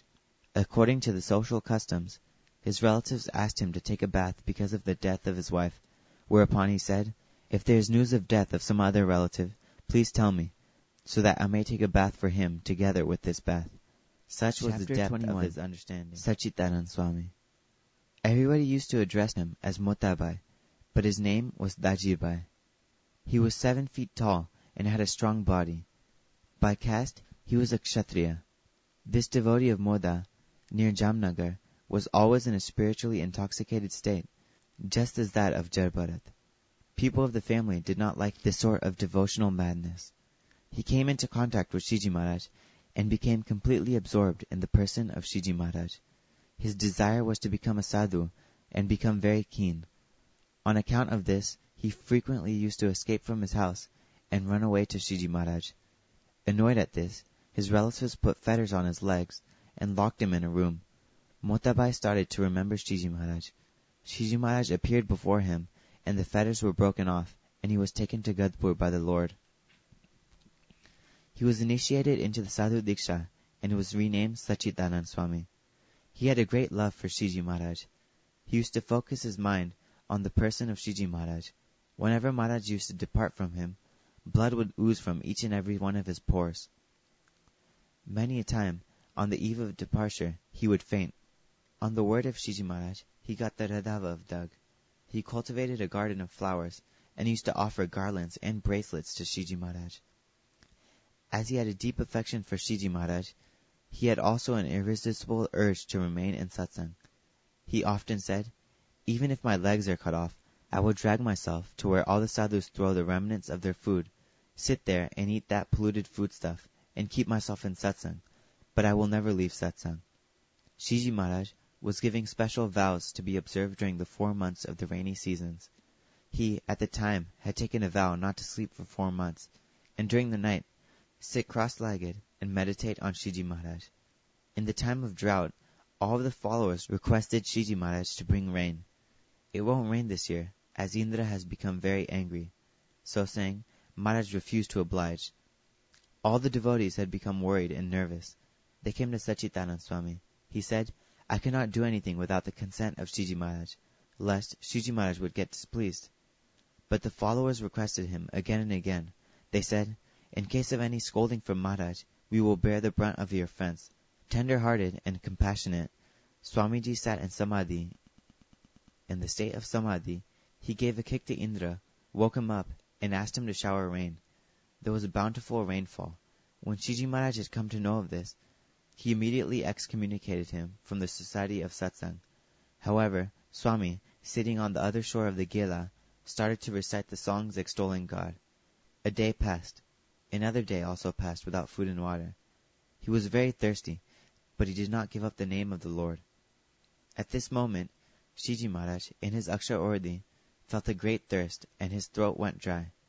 The attendant brahmachari served him a jar full of water, but his thirst could not be quenched. Then Shiji Maharaj said, "Serve water to the Swami who is very thirsty." They understood the significance of these words. They ran with the sanctified water from Shiji Maharaj to the opposite bank of the Gela and served the water to Sachidanand Swami. It was then that Shiji Maharaj's thirst was quenched. Such was his oneness with Maharaj. Shiji Maharaj then called Sachidanand Swami back. During the last moments, when Shiji Maharaj was about to pass away, Sachidanand Swami stopped the pulse and breath of his body and went away to Akshardham ahead of Shiji Maharaj. On seeing him there, Shiji Maharaj said, "You go in your body again. I won't be able to stay there. I will not be able to endure the separation from you." He made a very polite gesture, again and again. Shiji Maharaj then made him drink sanctified water, promised to take him back to Akshardham within 6 months. He then came back to the body, but still did not eat or drink. After some time, Maharaj took him to his divine Akshardham. Such was his Chapter love towards 23. Shiji Maharaj. Jalamsi Bapu. Swami, there is a risk here to my body, said Shiji Maharaj to Muktanand Swami while getting his head shaved. Shiji Maharaj had arrived at Tavi from Shiani, near Limri. On the outskirts of the village, Shiji Maharaj was having his head shaved by a barber, who was a little rough at his job. On hearing this, Jalamsi Bapu, who was standing nearby, requested Maharaj, "Lord, I can get a better barber from my town, if you permit me." Shiji Maharaj permitted him to get one. Then Bapu left for Devalia on a mare. Devalia was 6 miles away.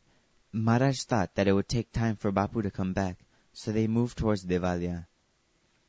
Walking ahead, they reached exactly halfway to the camp. Maharaj had assembled under a tree. Jalamsi Bapu, on reaching Devalia, called for the barber.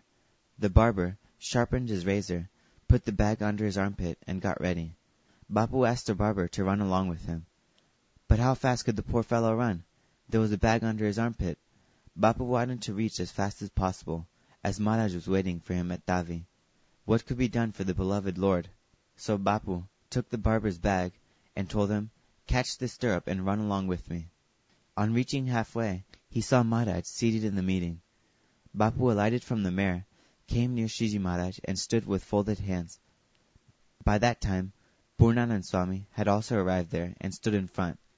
He could not walk as fast as the group with Maharaj, and so was late. As the meeting with the packed audience was going on, Purnanand Swami did not get a proper place to sit on. The omniscient Lord, seeing Purnanand Swami standing aloof, commented, "Has anyone seen the ego personified?" All were surprised to hear Maharaj's remark. Maharaj continued, "This Bapu, who is the king of the state, who truly deserves respect, stands there in a corner, with all humility, holding a barber's bag under his armpit, while this saint, who has to shed all his pride, expects to be respected." So saying, Shiji Maharaj pointed his fingers towards Purnanand Swami. Feeling insulted, Swami immediately left the fellowship and walked away. Shiji Maharaj then got his head shaved under the peepal tree. He took a bath along with the party, and then went to Devalia on the invitation of Jalamsi Bapu. As Maharaj entered the Darbar's courtyard, Keshaba was spreading some wheat on the veranda. "What are you doing, Keshaba?" asked Maharaj. "Small insects breed in the wheat, so I'm spreading it in the sunlight." Expressing his pleasure, Shiji Maharaj blessed them. "Behold, no more insects will breed in your food grains." "But what do we profit out of it?" asked Keshaba lovingly. Maharaj replied, "Any small or big soul, leaving his body in your courtyard, will be taken to Akshardham by me." Hearing such blessings from Shiji Maharaj, Keshaba and Jalamsi Bapu were overwhelmed with joy and Sermons of Gunatitanand Swami. Thus spoke Swami. One was counseled for better wisdom, and was charged 100,000 rupees. In the same way, wisdom for redemption can be had from the realized souls. A prince and a minister's son, who were friends, once went out hunting. On the way, they stayed a night in the jungle. Both were hungry in the morning. The prince told his friend to get some food from a nearby town. He went to the town, but the gates of the town were closed. It just so happened that in the town, the king had died childless. The subjects had decided that whoever entered first in the morning, on opening the gates of the town, would be enthroned. On opening the gates, the minister's son entered first, and thus he was proclaimed king. The prince lost his patience after waiting for a long time, and he set out in search for his friend. He came to the same town, where he read a board on the side shop, "For sale, intellect." Out of curiosity, Prince entered into the shop and asked for the price of the intellect. The shop owner replied, "It ranges from a rupee to rupees 1 lakh. The prince then gave a jeweled ring, valued at 100,000 rupees, and asked for the wisdom. One should bow to his junior, in case he is raised to a power of position. The shop owner wrote on a piece of paper, and handed it over to the prince. The prince went ahead with that. The king's procession was passing by, and so he stood aside. When the procession was approaching nearby, the prince saw that the king sitting on the elephant, was nobody but his friend, the minister's son. At first he felt angry at him, but on remembering the words of the note, he bent down and paid salutations to the new king. The minister's son noted that his friend was paying obedience to him. On returning to the royal palace, he summoned the court and asked the assembly, "Now, I am the king. Can I do everything according to my wishes?" The assembly said yes. He then called for his friend, the prince, and handed over the royal throne to him. The prince saw that on being counseled at the cost of rupees 1 lakh, the royal throne. Similarly, we can get, from saintly people, the wisdom with which salvation can be attained. To get our intellect guided and illuminated, we should keep the contact of a God-realized saint. Then only can we succeed in attaining Akshardham, as the prince succeeded in getting the kingdom. 2. Thus Swami spoke, "Such a sadhu is worth more than 10 million rupees, if he is to be so evaluated. His talks are invaluable, even if one pays millions of rupees. Similarly, the human body is also priceless. Not even 10 million rupees could get such a body. The soul has also undergone numerous cycles of birth and death, but such a happy coexistence with the saint was not ever available. Otherwise, why should one have to be reborn? It is very difficult to get the company of a saint possessing the attributes of Dharma, Gnan, Vairagya, and Bhakti. His enlightened talk dispels the darkness of Maya. Human birth is a rare achievement, available only after moving in the 84 lakh cycles of birth and death. A blind man commits a crime. What punishment could be given to a blind man? The king told him, "In the fort here, which is 24 miles in circumference, the man has to move. There is only one gate, and if the blind man can find the gate and pass through, he is released." The blind man started walking, touching the wall of the fort. As the gate was about to come, he felt an itching sensation. Meanwhile, he bypassed the gate, and once again he had to move the distance of 24 miles. We have moved through various cycles. It is a great fortune that after getting so rare a human birth, we have been able to come in contact with such a saint. We must try to realize him and eradicate our ignorance with his discourses. 3. Thus spoke Swami, "We are fortunate to be in this satsang, which is a rare achievement even for Brahm, Shiv, and other deities. The more we take the benefits of satsang, the more we gain and experience divine bliss. Standing on the shore of the rivers of Ganga does not quench the thirst unless one drinks a little water. The snake, which wraps itself fully in the sandalwood tree, keeping the mouth away from the tree, retains its poison." There lived a person in a town. He used to sell edible oil on a small scale. His shop was very small. He was busy selling oil in retail. One day it so happened that someone came to the shop. He had a stone paras money. He thought of giving the precious stone to the worker to preserve it until he returned. The Mahatma said, "This is a paras money stone. In case it touches iron, it will turn into gold. Your poverty will go away. Keep it with you. I will collect it on my way back." The Banya was completely engrossed in his business. Hurriedly, he told Swamiji, "Whatever you have, put it on the back wall." The sadhu kept the paras money stone there and went away. He returned after 6 months. He thought that the Banya must have become rich and happy. On his coming to the town, he saw that the Banya was running the same shop in the same old state. He asked for the return of the paras money stone. "Swamiji, please take it from where you have left it." He saw it on the back wall. The stone was covered with dust. The Banya did not understand the importance of the paras money stone. Reprimanding him, the Swami told him, "You have forgotten the paras money in the business of a penny or two. But you have not seen the wonder of this paras money." So saying, he asked for a piece of iron. But the poor Banya did not have any iron pieces in his shop. However, he collected 2 pounds of iron from here and there. No sooner did the Mahatma touch the paras money, the iron was turned into gold. He began to jump in a state of rejoicing. He asked the Mahatma to leave the paras money. "I have left it here for 6 months. Now it is your fate." So saying, the Mahatma walked away with the paras money. We have been blessed with this paras money in the form of this satsang, but idleness and negligence obstruct us. We can turn ourselves into the preciousness of gold if we practice satsang wholeheartedly with our body, mind, and soul. 4. Thus spoke Swami. Lord Krishna has said, I do not get pleased either by tap, sacrifices, religious observance of vows, control of the senses, yoga, or donations as much as I get pleased by satsang. What is this satsang? To respect the Brahmanized Guru and to follow his words in satsang. The concept of liberation is different according to the various thoughts. Some perform severe penance, others give donation, whereas some try to control their senses through eightfold yogas.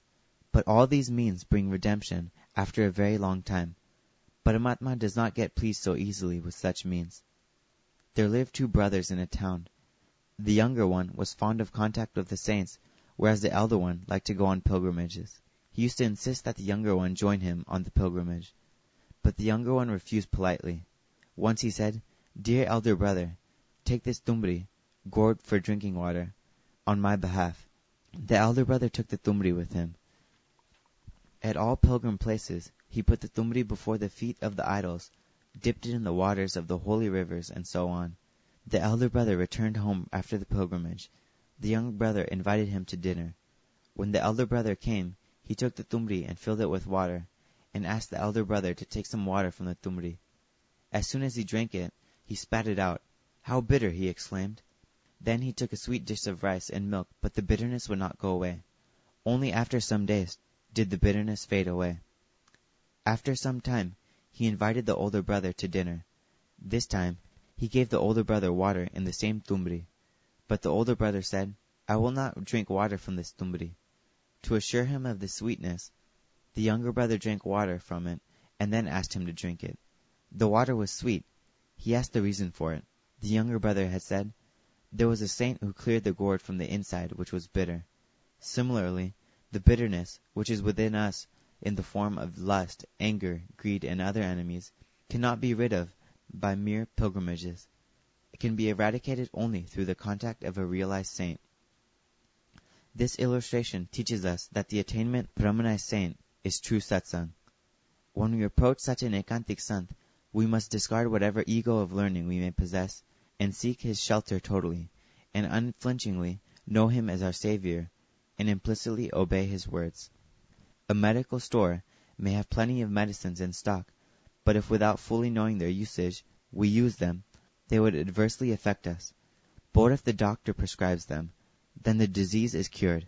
Similarly, if tap, religious observance of vows, etc., are practiced as per instruction of the ekantik sant, then one is relieved of the disease of births and deaths, which would not otherwise go away without such knowledge.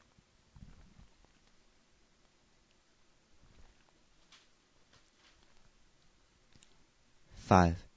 Thus spoke Swami. Prahlad fought with Narayana for many days, but he could not conquer him. Narayana ultimately told Prahlad, It is difficult to conquer me with weapons. The only device to conquer me is to chant my name, think of me, and see me in your eyes, always and at all times. Prahlad practiced accordingly and pleased Narayana within 6 months. To defeat a warrior, we must have a sword, a shield, a gun, etc. But the same weapons become useless when a scholar is to be defeated. We possess scholarly intellect. The body, when affected by small insects and viruses, gets an infection which can be rid of only by medicines and not with guns. In the same way, the supreme and all-powerful Lord cannot be won by our worldly weapons. Ravan and Kans were highly intelligent and heroic persons, but did not know the way to win Ram and Krishna, and ultimately they were defeated. Whereas King Bali was an asur, but still he could please the Lord. Gunatitana Swami has shown the way to control the Almighty. A total attachment to Him, with all our senses, is the way to conquer Him immediately. Swami has shown us the way to conquer God. It is a difficult task, but can be accomplished after constant practice. Once Gunatitan Swami sent Swami Ramdas to the town of Vantali for some work. He instructed him to chant the mantra Swaminarayan Swaminarayan mentally all the way. Thus, chanting the mantra, he reached there. As a result, he saw the divine form of Shriji Maharaj on every indentation of the fort. Thus, we should learn this.